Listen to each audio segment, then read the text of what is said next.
दक्षिण भारत सभेच्या वीर सेवादल समितीमार्फत जे युवकांचं प्रशिक्षण शिबिर आयोजित केलेलं आहे, यामध्ये आजचे प्रमुख वक्ते Santoshji Pramod Patel, Yadnyal sir, Kumbhe sir, Saurele sir, म्हणजे भाषणा बाकीचे विश्वविद्यालय पदाधिकारी किंवा ते नियोजन असलेले आणि आपण विद्यार्थी आज दक्षिण भारत जैन सभा म्हणजे जैन समाज, तुम्ही कुठल्याही आपण वेगवेगळ्या गावात नागाय, आपल्या जैन समाजासारखं काम कुठल्या समाजाचं काय बघा, वधूवर मेळावे असू दे, सभा तर घेत्याच, पण आपल्या समाजातील लोक सुद्धा घेतात हे लग्न जुळावीत म्हणून. परत दुसरं बोर्डिंगची संकल्पना असू दे, शिष्यवृत्तीची असू दे किंवा आता दत्तकरण असू दे, ही कुठल्याही समाजामध्ये नाही, फक्त जैन समाजामध्ये आहे.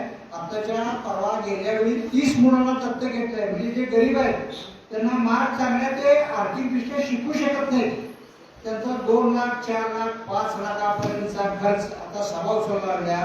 त्याला जवळजवळ 30 विद्यार्थी होते. ह्या वर्षी चालू शैक्षणिक वर्षात 100 विद्यार्थी घ्यायचे आहेत. ह्या सभेचं काम करत असताना वीर सेवादल मार्फत आपल्याला वेगवेगळे संस्कार म्हणा, आर्थिक संस्था, कर्मवीर आहे, वीराचार्य आहे, शांतीसागर आहे, या नोकरीच्या माध्यमातून किंवा आपल्या समाजाच्या उद्योगजनांना फक्त 10% व्याजाने पैसे देत्या.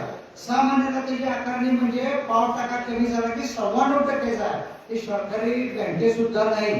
आणि ह्या दृष्टिकोन हे काम करत असताना आपण ह्या परवानशीपर्यंत ह्या थोडं आपल्या आयुष्यातला हा टर्निंग पॉइंट आहे. पुढं तुम्ही काय घडणार हे पूर्वी आमच्या वेळी काय नव्हतं. आज एखादा डॉक्टर औषध चिठ्ठी दिला तर त्यात कंटेंट काय मोबाईल मध्ये बघतात मुलं. ही सुविधा किंवा नोकरीच्या बाबतीत जितोच्या माध्यमातून जे आलं UPC MPC, पूर्वी बिहार आणि उत्तर भारतातले लोक येणार कलेक्टर पासून खालच्या तहसीलदारापर्यंत. आज त्यांनी ठरवलं की आपल्या समाजाची मुलं यात जात नाहीत, पण या 4-5 वर्षामध्ये बघा वेगवेगळ्या त्यागी लोकांनी किंवा सभेच्या माध्यमातून किंवा जितोच्या माध्यमातून आज कमीत कमी ऑल ओव्हर महाराष्ट्रामध्ये 100 विद्यार्थी UPC MPCच्या परीक्षेमध्ये पास होत आहेत. ही समाजाची काम करायची पद्धत आहे. तर मला सांगा, तेव्हा सगळ्या अभ्यासन केंद्र आहे म्हणजे का आपल्या समाजात जागृती आहे. आणि आपण आता तुम्ही वेगवेगळ्या गावात आलाय, मला सांगा एखाद्या त्यागी चातुर्मासला आले किंवा पंचकल्याणमध्ये जर आपण जरा पूजा असली किंवा विधान असलं तर समाजातील लोक त्यात किती सहभाग होतात बघा. यंग जनरेशन तर सगळे कामं करणार असं कुठल्या समाजात आहे काय बघा. हे करत असताना आपण याच्यामध्ये त्या शिबिराचा उपभोग घ्या, त्याचं तुम्ही आचरण करा. आणि काम करत असताना आज सर तुमच्याकडे एवढ्या सुविधा आहेत. आता पाटील साहेबांनी सुरुशी साहेबांचं जे उदाहरण दिलं तुम्हाला सांगतोय का, पूर्वी क्रिकेटमध्ये संधी नव्हती, गाण्यामध्ये संधी नव्हती, पिक्चरमध्ये संधी नव्हती, वेगवेगळ्या IT क्षेत्रातली संधी नव्हती. तुम्हाला सांगतो का, आज IPL आल्यामुळे सुरुशी आला. त्याच्या अगोदर मोनापडी होती, राजे घराण्याची लोक क्रिकेटमध्ये येणार, त्याला संधी नव्हती. सुनील तेंडुलकरच्या मुलाला मुंबई क्रिकेट असोसिएशन मध्ये प्रवेश मिळाला नाही, त्याने कलकत्त्याच्या ह्याच्यात प्रवेश केला, पण त्याचा बॅडले तेवढे की मुलगा वर येऊ शकला नाही. आज लता मंगेशकर गायिका आता ते हे आहे, पण त्याच्याबद्दल बोलू नये, त्यांनी कुठली गायिका वर दिली नाही.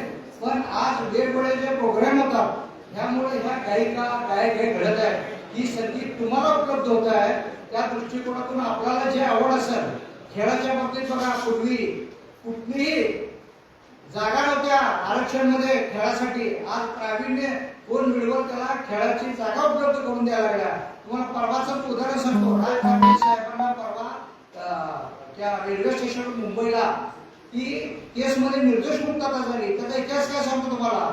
भारतीय रेल्वेला कायदा आहे, ज्या त्या राज्यात सीटा मारायच्या आहेत, पण हे कोणाला माहित नाही, राजकारत्यांना माहित नाही, त्या राज्याला माहित नाही.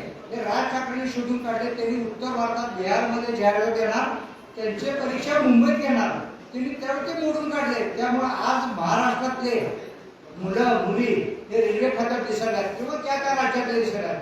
हे जे म्हणजे आता जी जागृती आहे हे तुम्हाला संधी मिळाली आहे, त्या संधीतून आपण त्याचा फायदा घ्यावा आणि आपल्या आयुष्यात वेगवेगळ्या आपल्या शेती ही करायचीच आहे.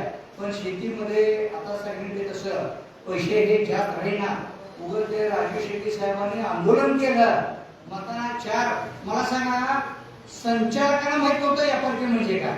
मी आता शामराव म्हणजे एक दिवंगत झाले, गेली 15 वर्ष संचालक होते आणि अजून सुद्धा बाबासाहेब पाटील कुंभोचे आहेत. संचालकांना एफआरपी माहित होतं, मग शेतकऱ्या काय करणार? आज 10 गुंठ शेती करणारा 10 गुंठ ऊस पिकवणारा आज साखरेपासून बाय प्रॉडक्ट काय होतात त्याचा हिशोब तो मांडला. म्हणजे ही क्रांती आहे आताच्या ह्याच्यात. त्या क्रांतीचा उपयोग करून घ्या आणि आपल्या आयुष्यात कलाटणी देऊन आपण यशस्वी व्हा एवढं सांगून मी थांबतो. जय हिंद, जय महाराष्ट्र.